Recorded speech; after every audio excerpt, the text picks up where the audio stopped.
everyone, Christiana here for Card Player TV with another update on the 2009 World Series of Poker. Two more bracelets have been awarded. One went to the winner of Event 20, the $1,500 buy-in pot limit hold'em event. JP Kelly was the last player standing of the 633 that started. He was awarded his first bracelet and $195,000. He's the first Englishman in 2 years to win a bracelet, and he's 23 years old. We caught up with him at the bracelet ceremony. All right, JP, congratulations on the $1,500 buy-in pot limit hold'em bracelet. Now, first of all, tell me a little bit about your experience playing poker before this event. Well, thank you for congratulating me. Yeah, I played when I was like 16. I just played online and stuff, and we played at school and messed about a bit. And then when I was like 18, I took it a bit more seriously, and I went from there really. So yeah, so I started off playing live really, because you can play in 18 in England, and yeah, and it went from there really.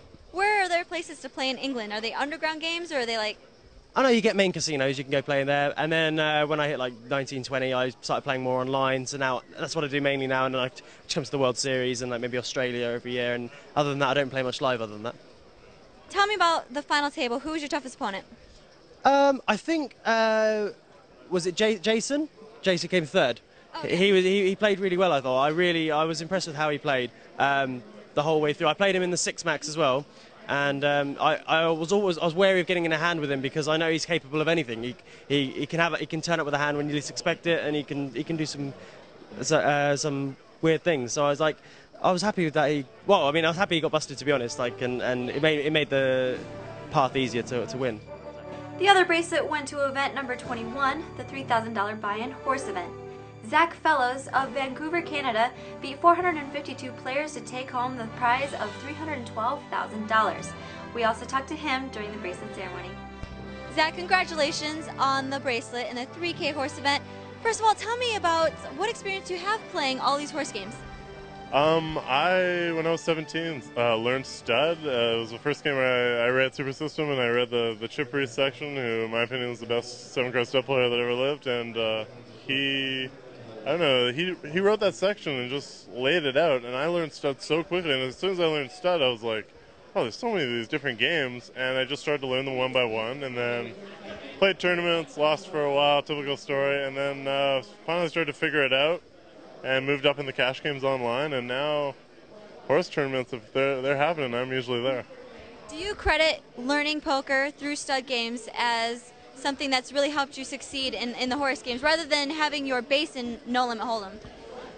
I think so, because if you have, like, everyone seems to have some experience in no limit hold'em, so limit hold'em is usually just a variation of that. So limit hold'em's played pretty standard by most people in horse tournaments, in my opinion, but it's the other games where there's a much wider margin between the guys who know what they're doing and the guys who don't. So like, that's why guys like Phil Ivey, who are just amazing at all the games, in a horse tournament, all of a sudden they're at the final table, and it's like, wow, this guy's like a no-limit specialist, but in no-limit tournaments, it's going to be harder. There's going to be better players in general. There's going to be more players that don't know 2 or 3 of the games.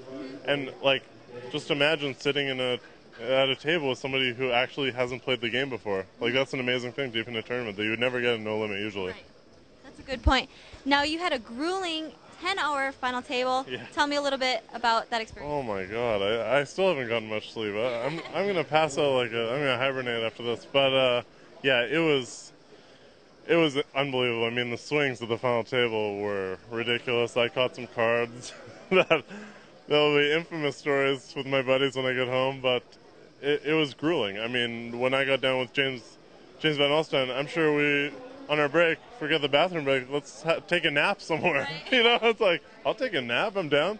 We were yawning. I mean, we were sort of looking at each other like, you know, we both want the bracelet, obviously, but 3 days, it's tough. I don't know, I'm like 25, I have trouble. These older guys, what are they doing? I gotta find out their secret. Yeah. Well, you said you played cash games, horse games. Have you played with Matt Howrlenko before? I have. I have a lot of respect for him. Personally, I think he's one of the best limit hold'em players in the world, and when I was actually fortunate, I was to his left in limit hold'em, so that's just like, that's a huge break for me. And I mean, in the stud games, he's a good player, but again, I have position, so it's even admitted as soon as he found out who I was online, he goes, "Oh, that's bad news."